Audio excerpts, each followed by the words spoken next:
Hello and welcome to everyone. वापस स्वागत है आपका विनिटी क्लासेस में, जहाँ पे हमने स्टार्ट किया है पॉलिटी का लेक्चर। और आज है फोर्थ लेक्चर जिसमें हम स्टार्ट करेंगे क्राउन रूल के बारे में। इससे पहले हमने देखा था कंपनी रूल के बारे में, कंपनी ने कैसे कैसे रूल किया।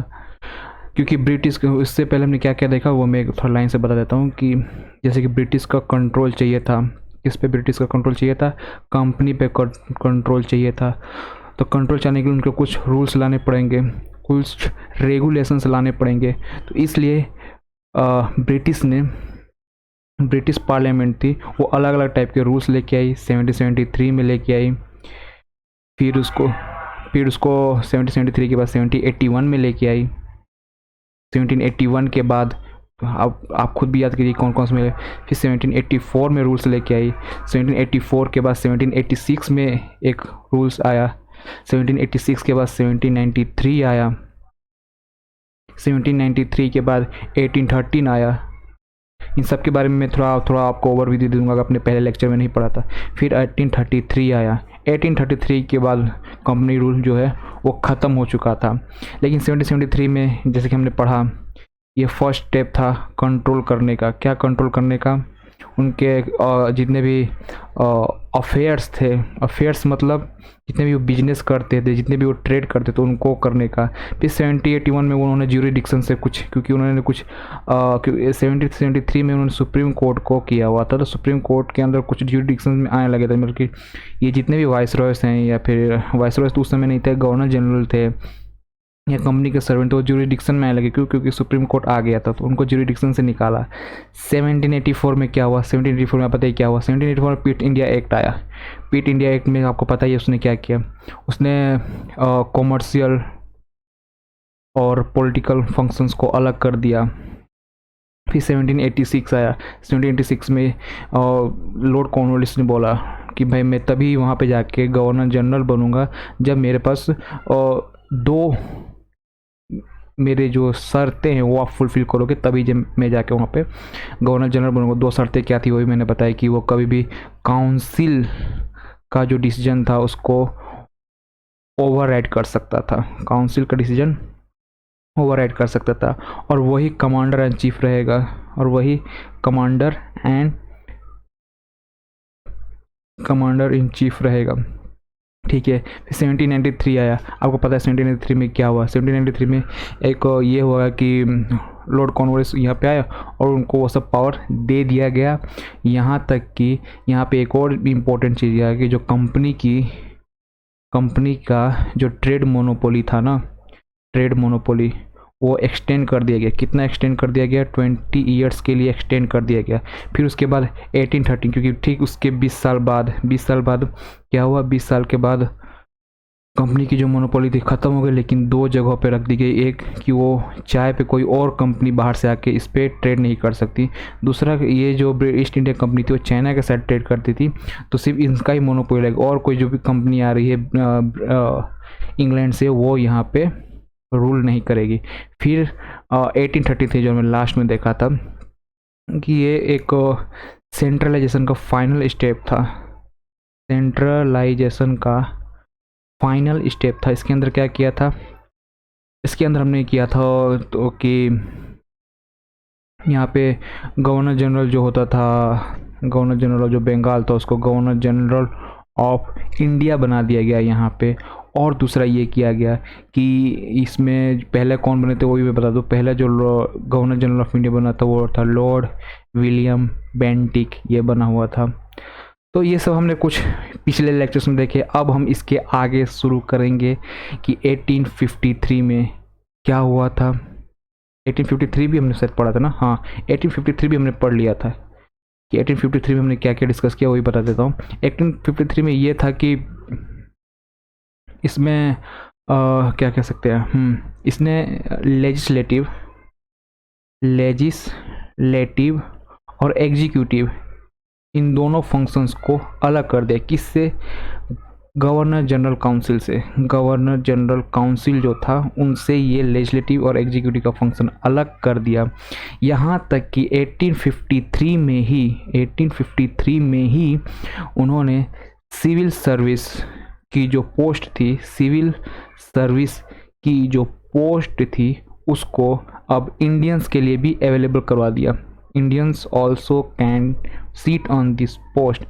और दूसरा ये किया कि और इन्होंने एक्सटेंड करे कंपनी रूल और अलाउ किया कि अपना possession in territory trust of the British crown, मतलब कि जितना भी ब्रिटिश पोजीशन हुआ था उस समय, वो सब अब कौन रूल करेगा? ब्रिटिश क्राउन, जो ब्रिटिश की महारानी थी, वो वहाँ पे रूल करेगी। इन्होंने एक और इम्पोर्टेंट चीज़ यहाँ पे इंट्रोड्यूस की, लोकल रिप्रेजेंटेटिव। कहा कि आप अपना लोकल रिप्रेजेंटेटिव यहाँ पे बैठा सकते हो, जिन्हें ऐसा कहा जाता है कि लेजिस्लेटिव काउंसिल इन्होंने एक बना दिया, लेजिस्लेटिव काउंसिल इन्होंने बना दिया। और कहा कि इस लेजिस्लेटिव काउंसिल में आपके जो लोकल रिप्रेजेंटेटिव है, मतलब कि जिस गांव के या फिर जिस शहर के आप बंदे को चूज करोगे, वही आपके सारे शिकायतें सुनेगा, वही आपके प्रॉफिट के बारे में बात करेगा, सब कुछ। तो उन्होंने एक काउंसिल बना दिया, लेजिस्लेटिव काउंसिल। तो यहाँ से लेजिस्लेटिव काउंसिल का खेल शुरू होता है। अब बात करते हैं क्राउन रूल के बारे में, क्योंकि क्राउन रूल शुरू हो गया था, क्राउन रूल शुरू हो गया था 1858 से, और ये चला कब तक? 1947 तक, जब तक अपना देश आज़ाद नहीं हुआ। इसमें आया एक एक्ट, इसके अब यहाँ से क्या कहने लगा, यहाँ पे जो एक्ट के नाम थे वो बदल गए। पहला एक्ट का नाम क्या हुआ? पहला एक्ट का जो एक्ट का था उसका नाम था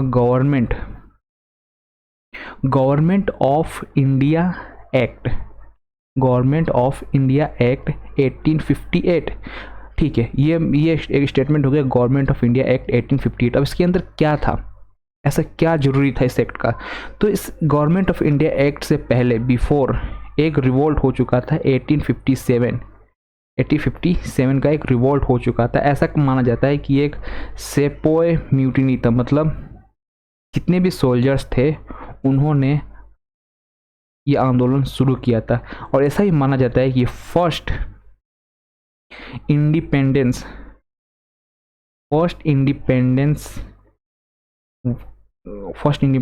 वॉर था, मतलब एक स्वतंत्रता के लिए पहला वॉर जो था वो ये था 1857। ठीक है, दूसरा इसमें क्या हुआ, इसको अब जब गवर्नमेंट ऑफ इंडिया एक्ट 1858 आया, तो इन्होंने इसको नाम दिया कि भाई अब जो पुराने लोग थे वो चले गए, अब जो गवर्नमेंट रूल कर रही है उसको कहते हैं गुड गवर्नमेंट, वो एक गुड गवर्नमेंट है, इसलिए इसको गुड गवर्नमेंट एक्ट के नाम से भी जाने लगा। ठीक है भाई, चलो ये भी मैं मान लेता हूँ। तो अब कोई बंदा पूछेगा भाई कि ठीक है आपने ये एक्ट तो ला दी, इसके फीचर्स तो बता दो, क्या क्या इसके अंदर लेकर आए हो फीचर्स। ठीक है, तो अंग्रेजों ने कहा कि देखो हम क्या फ़ीचर्स लेके आए हैं, हाँ फीचर्स लेके आए हैं आपके लिए कि जब पूरे के पूरे इंडिया है क्वीन, अब क्वीन के अंडर आपका जो भी है पूरा इंडिया वो कवर होगा, मतलब गवर्न किया जाएगा। कौन गवर्न करेगी? क्वीन।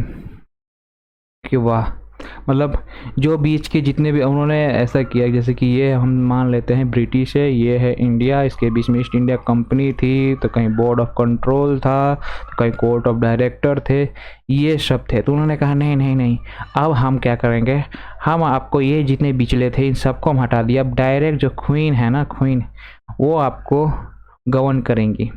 तो उनको थोड़ा राहत मिला कि चलो ठीक है भाई, ये सब क्या एक चोंचले थे उनको बताने का कि हाँ एक राहत देना, क्योंकि 1857 का रिवोल्ट हो चुका था, धीरे धीरे उनको अपना स्पीड से पटरी पे लाना था।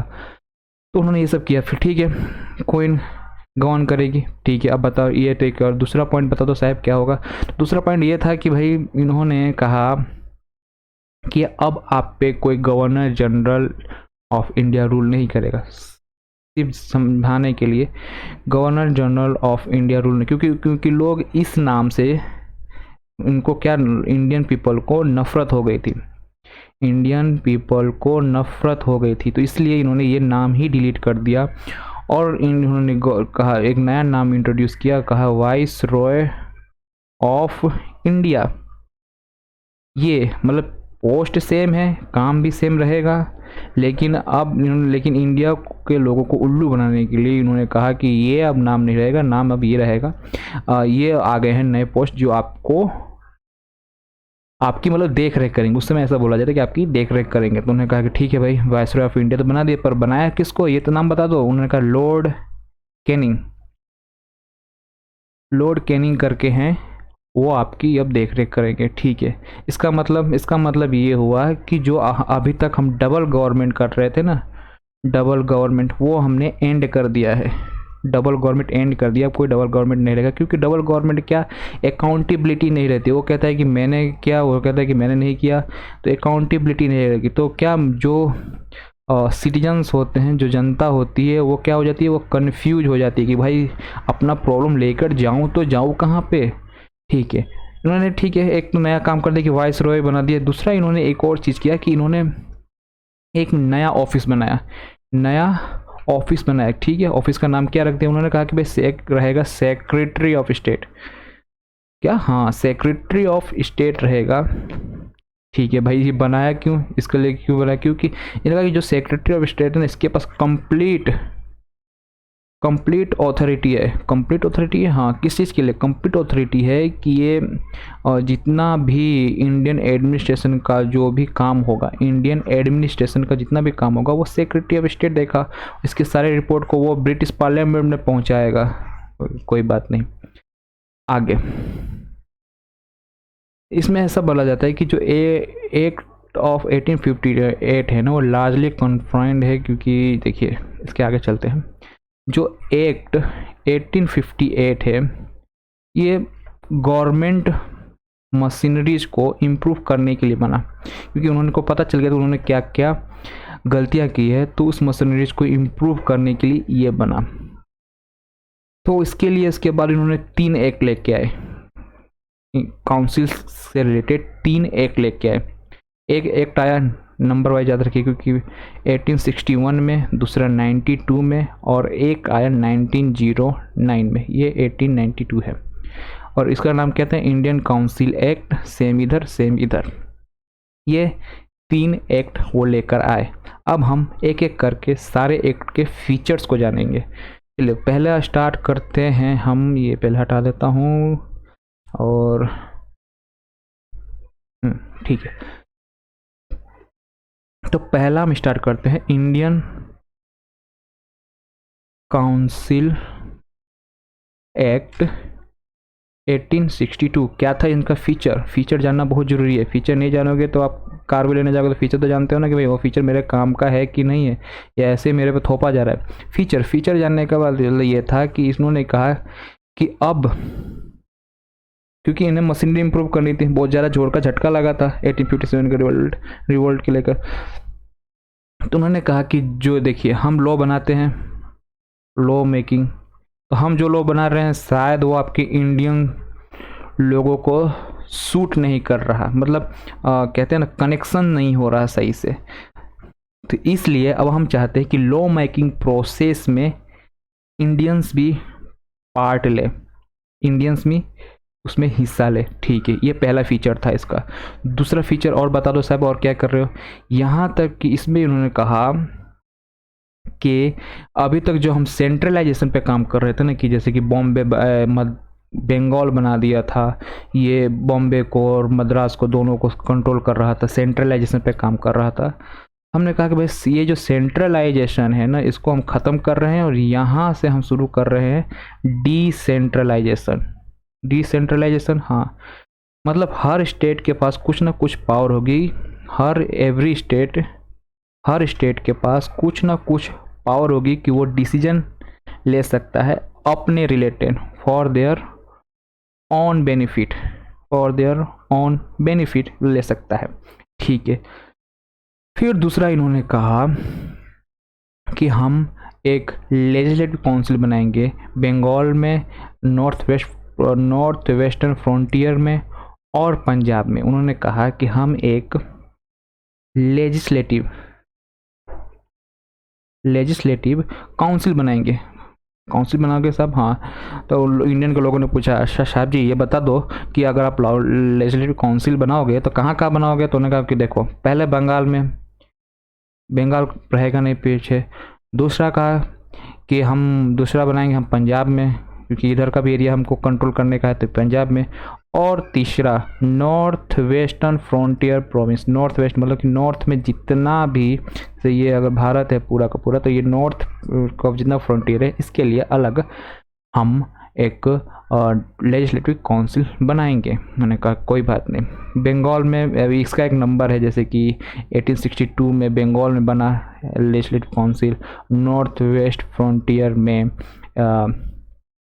जो काउंसिल बना वो 1866 में बना। ये थोड़ा फैक्चुअल चीज़ है। और पंजाब में बना 1890 मतलब लास्ट में जाके पंजाब में बना। ठीक है, तो फिर इंडियन के लोगों ने कहा खाली साहब इतना ही दोगे और कुछ नहीं फीचर इसके अंदर का, और है ना हम और लाए, क्योंकि देखो कोई भी कंपनी को अगर कहीं भी रूल करना होता है तो बहुत सारे ऑफर्स लेकर आती है, बहुत सारे फीचर्स लेकर आती है, ताकि सामने वाला मान जाए और ज़्यादा आंदोलन ना करे या फिर उनके प्रोडक्ट खरीद ले। तो वैसे ही यहाँ पे था, तो कहा कि फोर्थ अभी और नहीं है भाई, अभी और है, मैं अब और देता हूँ। उन्होंने कहा कि जो भी डिसीजंस होगा ना, जो भी बिजनेस के रिलेटेड डिसीजन होगा काउंसिल में, इन्होंने वाइसरॉय को यहाँ पे कहा कि जो भी हमारे वाइसरॉय है ना, हम इनको एम्पावर कर रहे हैं क्योंकि ये रूल बना सके। हाँ, किसके रिलेटेड? रूल एंड ऑर्डर करे बहुत अच्छे तरीके से, रूल एंड ऑर्डर को लागू करे बहुत ही कन्वीनियंट तरीके से, यानी किसी को परेशानी ना हो ऐसे तरीके से, कन्वीनियंट तरीके से। उन्होंने कहा कि मतलब अब हमें इंडियन लोगों को क्या लगा कि अब भाई ये वाइसरॉय है, हमारे लिए फरिश्ते हैं, अभी तक जो भी ये थे वो हमको लूट लेके, अब हमें थोड़ा शांत हो जाना चाहिए, अब जो ये वाइसरॉय है ये हमारे लिए बहुत अच्छा काम करेंगे। उन्होंने यहाँ तक कि कहा कि बस इतना ना अभी इतना है नहीं, पांचवा और भी चीज़ बताता हूँ। उन्होंने कहा कि अब क्या करोगे, अब क्या दोगे? कहा कि पोर्टफोलियो सिस्टम, हम पोर्टफोलियो सिस्टम इंट्रोड्यूस कर रहे हैं। पोर्टफोलियो सिस्टम, हाँ, पोर्टफोलियो सिस्टम हम इंट्रोड्यूस करेंगे, जिसमें हम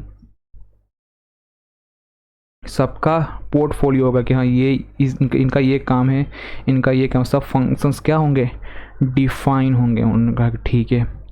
यहाँ तक कि अभी अब जाइएगा मत, अभी हम छठा भी दे रहे होंगे क्या। हाँ, इन्होंने कहा कि अगर उन्होंने एम्पावर किया वाइसरॉय को कि ऑर्डिनेंस भी ला सकते हैं, जैसे कि वाइसरॉय को ही पावर दिया, वाइसरॉय को पावर दिया कि वो उनके एरिया को, उनके जितना भी इनके अंडर एरिया तो उनके लिए वो ऑर्डिनेंस ला सकते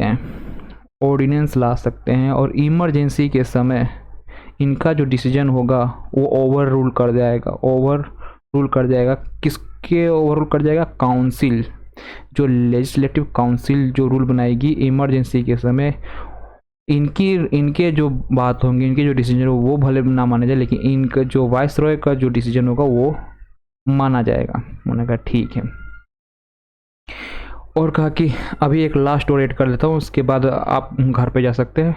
तो उन्होंने कहा कि और क्या सातवां इन्होंने बोला कि हम जो नॉन ऑफिशियल मेंबर हैं ना, उनका हम नंबर बढ़ा दे रहे हैं। नॉन ऑफिशियल मेंबर जो लेजिस्लेटिव काउंसिल में होंगे या फिर हाँ मतलब प्रोविंशियल लेजिस्लेटिव काउंसिल में होंगे, उनके मेंबर का नंबर जो है हम इंक्रीज कर दे रहे हैं। क्योंकि हाँ, ये इतना फीचर था कि हम आपको दे रहे हैं 1862 के इस एक्ट में, आप लोग ज़्यादा झगड़ा वगड़ा मत करिए, ज़्यादा इधर आंदोलन मत करिए, अब हम सिर्फ आपके बेनिफिट के लिए सोचेंगे। अब देखिए हमने आपके यहाँ पे इंडियन लोगों को ही बैठा दिया, वही आपके लिए लॉ बनाएंगे, उनसे ही आप कनेक्शन कर सकते हैं। यहाँ तक कि जो सेंट्रलाइजेशन था कि आप जैसे यहाँ पे बैठो, आपको अब कुछ अपनी फरियाद लेके जानी तो बंगाल जाना पड़ता था, अपने मैसेज पहुँचाना पड़ता, नहीं, अब हमने हर स्टेट को उनका कुछ न कुछ दे दिया है, जिससे वो अब रूल कर सकते हैं। ठीक है, फिर उसके बाद आया 1892 इंडियन काउंसिल एक्ट 1892। इसमें इन्होंने कहा कि इन्होंने इसमें और नॉन ऑफिशियल मेंबर का नंबर इंक्रीज कर दिया एक बार और, लेकिन ऑफिशियल जो मेजॉरिटी थी उसको नहीं टच किया। ऑफिशियल मेंबर की जो मेजॉरिटी थी ना, उसको इन्होंने टच नहीं किया। उन्होंने कहा कि कोई बात नहीं भाई, यहाँ तक कि इन्होंने इंक्रीज कर दिया लेजिस्लेटिव काउंसिल का फंक्शन। जो लेजिस्लेटिव काउंसिल बनाया था लोकल रिप्रेजेंटेटिव, अभी तक ये समझे कि लोकल रिप्रेजेंटेटिव मतलब इंडियन लोगों के लिए ही बात कर रहे हैं, तो लेजिस्लेटिव काउंसिल का जो है ना वो फंक्शन को और बढ़ा दिया, रेज कर दिया। क्या किया कि भाई अब आप बजट भी डिसाइड कर सकते हो, बजट एलोकेशन में भी आप बात कर सकते हो, अपने क्वेश्चन जो है ना आपके वो भी आप पूछ सकते हो यहाँ पे। मैंने कहा ठीक है।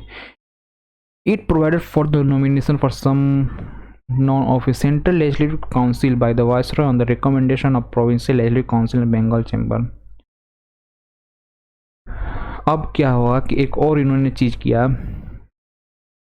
कि इन्होंने जो था लिमिटेड और इनडायरेक्ट प्रोविजन था, किसके लिए, इलेक्शन की यूज के लिए for some non official seat, कहाँ पे, सेंट्रल प्रोविंशियल लेजिस्लेटिव में। जो वर्ड इलेक्शन जो है, जो वर्ड इलेक्शन है, ये फर्स्ट टाइम इंट्रोड्यूस हुआ इस समय, फर्स्ट टाइम इंट्रोड्यूस हुआ इस समय नॉमिनेशन का भी, नॉमिनेशन वाला प्रोसेस भी स्टार्ट हुआ कि हाँ इलेक्शन के नाम का कुछ होता है। ठीक है, तो ये बहुत छोटा था 1882 में, कुछ ज़्यादा बड़ा इसमें किया नहीं इन्होंने। अब हम बात कर लेते हैं एक और चीज़ का जो लास्ट था 1909 इंडियन काउंसिल एक्ट 1909। इसमें क्या क्या बात की। इंडियन 90 थोड़ा इम्पोर्टेंट है क्योंकि इसमें दो लोग आ गए, एक मोरले साहब आए, एक मिंटो साहब आए।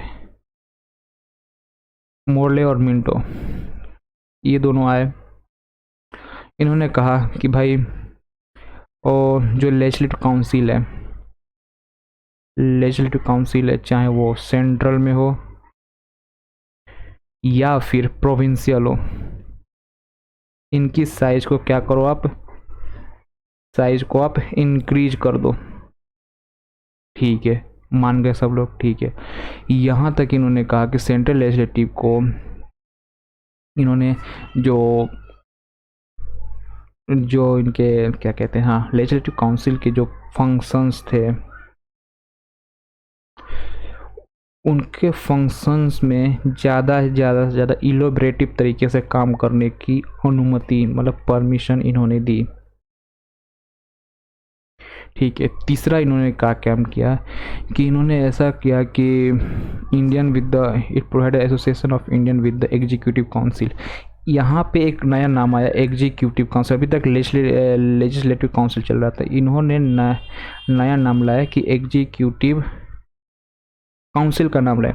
अब एग्जीक्यूटिव काउंसिल में पहले जो अपना फर्स्ट इंडियन जो viceroy of executive council बने, viceroy of executive council बने, उनका नाम था सत्येंद्र प्रसाद सिन्हा।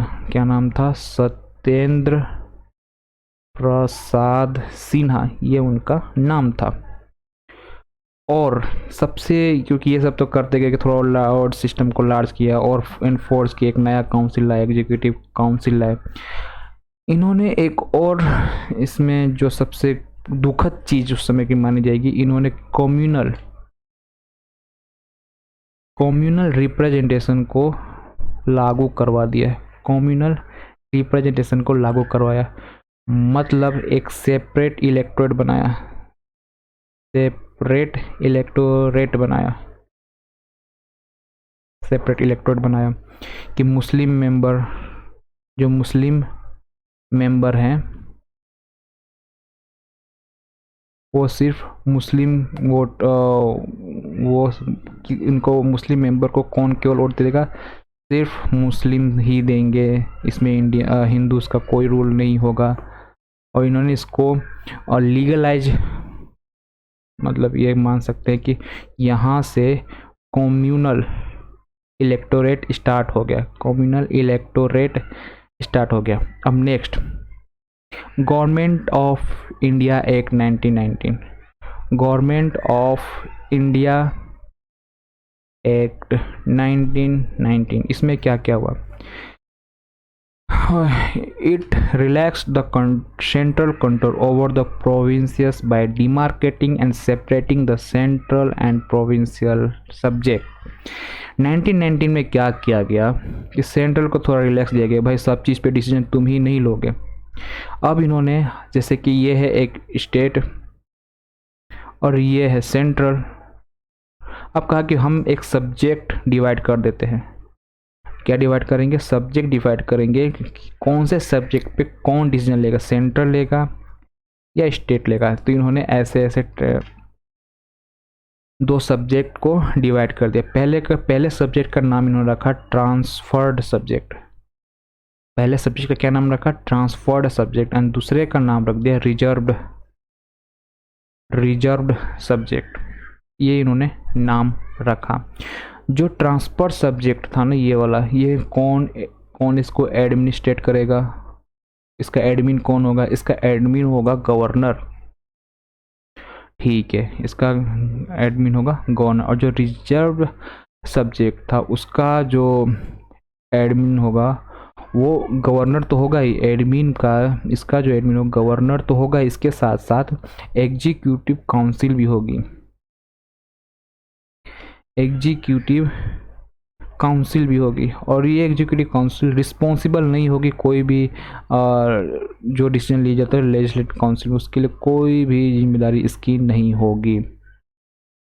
लेकिन ये जो एक्सपेरिमेंट था जो इस समय 1919 में हुआ, ये चेंज करके, वो अनसक्सेसफुल रहा। इसलिए यहाँ से क्वेश्चन नहीं आ सकता है। लेकिन जब मेंस में हम जब लिखेंगे इसके रिलेटेड कुछ आ रहा है तो हमें ये पॉइंट मेंशन करना होगा। दूसरा, इन्होंने इंट्रोड्यूस किया बाइकैमरलिज्म और डायरेक्ट इलेक्शन। इन्होंने क्या इंट्रोड्यूस किया? इन्होंने इंट्रोड्यूस किया बाइकैमरलिज्म। बाइकैमरलिज्म इंट्रोड्यूस किया और डायरेक्ट इलेक्शन को भी स्टार्ट किया इन्होंने। जैसे कि इंडियन लेजिस्लेटिव काउंसिल जो है वो रिप्लेस हो गई बाइकैमरल लेजिस्लेचर में, जिसमें अपर हाउस आने लगे और लोअर हाउस आने लगे। मतलब जो लेजिस्लेटिव काउंसिल था हमारा, लेजिस्लेटिव काउंसिल था हमारा, उसको दो पार्ट में बांट दिया। पहला अपर हाउस और दूसरा लोअर हाउस। इनमें इन्होंने डिवीजन कर दिया। अब इसमें क्या required that 3 of the 6 member जो है वायसराय एग्जीक्यूटिव काउंसिल के होंगे और other than the commander chief to be Indian. जैसे कि 6 मेंबर है तो उसमें से जो 3 मेंबर होंगे वो एग्जीक्यूटिव काउंसिल के होंगे और बाकी के जो मेंबर जो 3 बच गए वो इंडियंस होंगे। ठीक है, यहाँ पे इससे पहले वाले पे जो 1909 की हमने बात की उसमें कम्युनल रिप्रेजेंटेशन को अपने ऐड कर ही दिया था। उसमें कम्युनल रिप्रेजेंटेशन तो ऐड हो ही गया था, लेकिन जब 1919 आया तो इसमें कम्युनल रिप्रेजेंटेशन को और ज़्यादा एक्सटेंड कर दिया गया। एक्सटेंड, हाँ, मतलब अब ये सिख, इनमें सिख को भी इंक्लूड किया गया। इसमें कहा गया कि क्रिश्चियंस को भी इसमें लिया गया है। इसमें एंग्लो इंडियन जो अंग्रेज भारतीय बन गए थे उनमें, यहाँ तक कि यूरोपियंस भी उस समय थे तो उस यूरोपियंस का भी नाम इसमें ऐड कर दिया गया। ये तो कम्युनल रिप्रेजेंटेशन यहाँ पे एक्सटेंड हुआ और आगे। फिर दूसरा, इन्होंने एक नई ऑफिस बनाई, एक और नया ऑफिस क्रिएट किया। न्यू ऑफिस इन्होंने क्रिएट किया। अच्छा भाई, क्या नाम था उस ऑफिस का? उस ऑफिस का इन्होंने नाम रखा high commissioner for India in London. High commissioner for India, किसके लिए? इंडिया के लिए। कहाँ पे बना? इन लंदन में बना। कोई बात नहीं। अब क्या था कि जो भी सेक्रेटरी ऑफ स्टेट जो भी काम करता था वो अपना सारा का सारा रिपोर्ट किसको सबमिट करता था? हाई कमिश्नर जो लंदन में बैठा था उसको। और इन्होंने एक इस्टेब्लिशमेंट भी की। क्या इस्टेब्लिशमेंट की? इन्होंने कहा एक पब्लिक सर्विस कमीशन बैठा है, पब्लिक सर्विस कमीशन। ये इन्होंने इस्टेब्लिश किया, मतलब 1926 में इन्होंने इस्टेब्लिश किया। 1926, हाँ, 1926 में इन्होंने क्या कहा कि अब इसके थ्रू आप एक सिविल सर्वेंट की भर्ती कीजिए। ये अब सिविल की क्या करेंगे, रक्षा, मतलब उनके जो भी दुख गम जो भी कुछ है, अब ये सिविल सर्वेंट देखेंगे, जो अभी आप लोग पढ़ने के लिए ये लेक्चर्स देख रहे हो। और दूसरा इन्होंने किया है कि जो प्रोविंशियल बजट था, जो प्रोविंशियल वाला बजट था ना, उसको अलग कर दिया। किससे अलग कर दिया? इन्होंने अलग कर दिया सेंट्रल बजट से, क्योंकि भाई सेंट्रल का बजट अलग होगा और प्रोविंशियल का बजट अलग होगा। इन्होंने ये इतना काम किया 1919 में। अब इसके बाद जो एक्ट आता है ना, थोड़ा इम्पोर्टेंट एक्ट है, क्योंकि इस समय कुछ इम्पोर्टेंट डिसीजंस लिए जाते हैं। इसका नाम था गवर्नमेंट ऑफ इंडिया एक्ट 1935। ये एक्ट इन्होंने, इसमें क्या होता है कि इसमें एक डिटेल्ड डॉक्यूमेंट लिखा जाता है। डिटेल्ड एक टाइप का डॉक्यूमेंट लिखा जाता है, हाँ, जिसमें 321 सेक्शंस होते हैं, और ये 321 सेक्शंस 10 शेड्यूल्स में डिवाइड किया जाता है। 10 शेड्यूल्स में डिवाइड किया जाता है। इसमें यहाँ तक कि एक और खास बात करी गई कि इसमें ऑल इंडिया फेडरेशन का इस्टेब्लिशमेंट हुआ। ऑल इंडिया फेडरेशन का इस्टेब्लिशमेंट हुआ। कोई बात नहीं, मतलब अब इसमें अलग अलग, जैसे कि 3 लिस्ट बनाई गई। पहला लिस्ट बनाया गया फेडरल लिस्ट, दूसरा लिस्ट बनाया गया अपना प्रोविंशियल वाला लिस्ट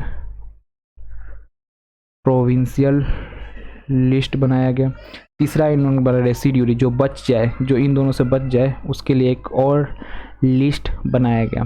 मतलब फेडरल लिस्ट पे इन्होंने 59 आइटम्स रखे, मतलब जो सेंट्रल लेवल के जितने भी डिसीजंस है वो फेडरल लिस्ट में आने लगे। जो स्टेट लेवल के जो भी डिसीजंस है प्रोविंशियल लिस्ट में आने लगे। तो प्रोविंशियल लिस्ट में कितने टोटल सब्जेक्ट्स जोड़े गए, तो उसमें 54 सब्जेक्ट्स जोड़े गए। और नहीं, इसमें एक और था कॉन्करेंट लिस्ट भी था। और कंकरेंट लिस्ट मतलब कि जिस पे दोनों डिसीजन ले सके, स्टेट भी लेंगे और सेंटर भी लेगा। तो कॉन्करेंट लिस्ट में कितने आइटम इन्होंने जोड़े? उन्होंने 36 आइटम जोड़े। अब इसमें ऐसा था कि जिसमें इसमें सेंटर ही ज़्यादा पावरफुल था इस कॉन्करेंट लिस्ट में। लेंगे रेसिड्यूरी लिस्ट वो था कि जो सब्जेक्ट इन तीनों में छूट गए हो और वो ना आ रहा हो, तो वो इसमें आएगा रेसिड्यूरी में। और इस पे डिसीजन कौन लेगा? सेंटर डिसीजन लेगा। यहाँ पे इन्होंने जो डायरकी थी उसको भी एबोलिश कर दिया, डायरकी को एबोलिश कर दिया। यहाँ पे ऐसा हुआ कि इस एक्ट ने इंट्रोड्यूस किया रिस्पॉन्सिबल गवर्नमेंट। ने क्या इंट्रोड्यूस किया? एक रिस्पॉन्सिबल गवर्नमेंट का इंट्रोडक्शन किया। इन कहाँ पे? प्रोविंसेस में। कोई बात नहीं। दूसरा इन्होंने किया कि ये जो भी इन्होंने एक्ट बनाया था 1937 से ये क्या एनफोर्स होने, लागू होने वाला था। मैंने कहा कोई बात नहीं। दूसरा और भी कुछ किया इन्होंने, डायरकी का एबोलिश कर दिया स्टेट लेवल्स पे, प्रोविंसेस लेवल पे, लेकिन डायरकी को एडॉप्ट किया सेंटर के लेवल पे इन्होंने इसको किया एडॉप्ट। और उसमें फेडरल और ट्रांसवर्स और रिजर्व्ड सब्जेक्ट रखे गए। इन्होंने दूसरा कि इन्होंने जो कम्युनल रिप्रेजेंटेशन था बाय सेपरेट इलेक्टोरेट का, और भी यहाँ पे आके और उसको क्या कि और तोड़ा। ऐसे माइनर पहले कैसे तोड़ रहे, आप देख रहे हो, ये पहले हिंदू मुस्लिम तोड़ा, फिर उसके और 4 पार्ट किए। इसमें सिख्स को भी ले लिया, क्रिश्चियन को भी ले लिया, एंग्लो इंडियन को भी ले लिया, यूरोपियन को भी ले लिया, सबको ले लिया इसके अंदर।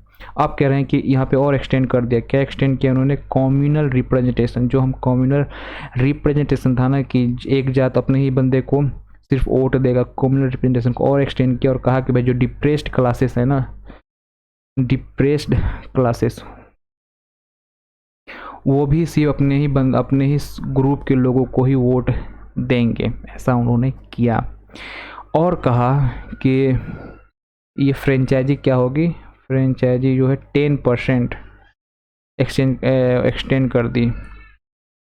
मतलब कि जो एक, जैसे कि ये ग्रुप है, ये अपने जो भी पॉपुलेशन है, जैसे कि पॉपुलेशन समझ लो कि 100 है, उसमें से 10 का एक ग्रुप बना, इस 10 को खाली एक मेंबर रूल करेगा, उनके लिए डिसीजंस लेगा, या फिर कोई भी उनका रिपोर्ट होगा तो वही देखेगा। दूसरा 1935 में ही इनको याद आया कि हाँ हमें एक बैंक भी बनना चाहिए, तो इन्होंने बनाया रिजर्व बैंक ऑफ इंडिया। उन्होंने बैंक कौन सा बनाया, रिजर्व बैंक ऑफ इंडिया, जो कंट्रोल करेगा करेंसी पे कंट्रोल करेगा और वहाँ के क्रेडिट पे कंट्रोल करेगा। वाह, तो इन्होंने एक बैंक भी बनाया। और यहाँ तक कि इन्होंने 2 सर्विस कमीशन भी स्टार्ट किया, 2 सर्विस कमीशन भी इन्होंने स्टार्ट किया। एक पब्लिक सर्विस कमीशन, एक इन्होंने स्टार्ट किया पब्लिक सर्विस कमीशन, और दूसरा इन्होंने स्टार्ट किया जॉइंट पब्लिक सर्विस कमीशन। अब ये जॉइंट पब्लिक सर्विस कमीशन क्या था वो मैं बता देता हूँ। जॉइंट पब्लिक सर्विस कमीशन ये क्या था कि जैसे कि एक स्टेट है, ये एक स्टेट क्या, एक कोई डिस्ट्रिक्ट है, ये दूसरा डिस्ट्रिक्ट है। अब इन जो 2 डिस्ट्रिक्ट को जो सर्विस देगा तो एक आदमी देगा, इसलिए इन 2 के लिए एक JPSC बनाया गया, जॉइंट पब्लिक सर्विस कमीशन बनाया गया। यहाँ तक कि 1937 में फेडरल कोर्ट भी इन्होंने बनाया, फेडरल कोर्ट भी इन्होंने बनाया, सेटअप किया। तो ये था 1935 का इम्पोर्टेंट। अब लास्ट बच गया है, इसके बाद देश आज़ाद होने वाला है, तो उसके लिए कुछ एक्ट्स होंगे, कुछ और अलग रूल्स होंगे।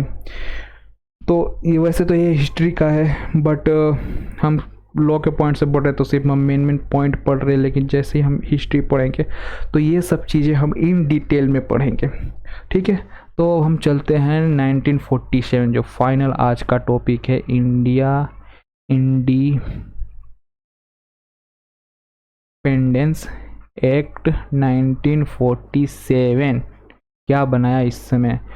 तो फरवरी 1947 को 20 फेब 1947 को ब्रिटिश प्राइम मिनिस्टर जो है, ब्रिटिश का जो PM है जिसका नाम था क्लीमेंट एटली, उसने कह दिया कि भाई हम जून 30 1948 को हम अपना जो ब्रिटिश रूल है वो एंड कर देंगे, ब्रिटिश रूल एंड कर देंगे, और सारा का सारा जो रिस्पॉन्सिबिलिटी है इंडिया की वो हम ट्रांसफ़र कर देंगे।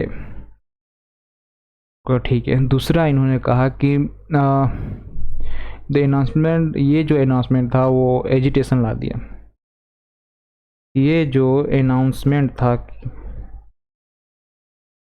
एजिटेशन ला दिया किसके बीच में, मुस्लिमों के बीच में। वो चाहते थे यहाँ से पार्टीशन, कहा कि हम अपना अलग देश बनाएंगे, ऐसा पार्टीशन वो चाहते थे।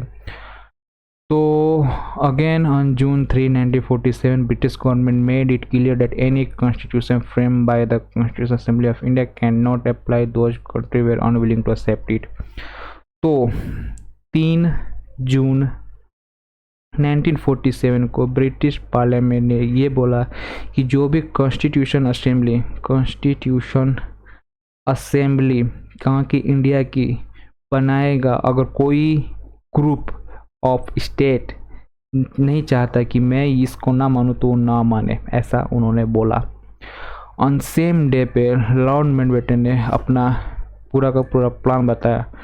सेम डे 3 जून 1947 को ही लॉर्ड माउंटबेटन ने और डिवीजन वाला प्लान, डिवीज़न वाला प्लान बताया कि ऐसे ऐसे आपको, और पार्ट ये इतना पार्ट पाकिस्तान का, इधर का पार्ट इंडिया का, रफली एक लाइन खींच दी। और फिर इसका और फीचर्स के बारे में जान लेते हैं कि और फीचर क्या था। यहाँ पे इस समय में 15 अगस्त 1947 को ब्रिटिश रूल का एंड हो गया। टाटा बाय बाय, ख़त्म, ब्रिटिश रूल का एंड हो गया। दूसरा, इस समय पार्टीशन हो गया, इंडिया और पाकिस्तान का पार्टीशन हो गया। दूसरा यहाँ पे कि जो एम्पावर किया कॉन्स्टिट्यूशन असेंबली को, जो कॉन्स्टिट्यूशन जो हमारी असेंबली थी उसको एम्पावर कर दिया कि वो ब्रिटिश पार्लियामेंट ने जो भी रूल्स बनाया था उसको खारिज कर सकती है और अपना नया रूल बना सकती है, ऐसा एम्पावर कर दिया। और चौथा इसने कहा फ्रीडम दिया।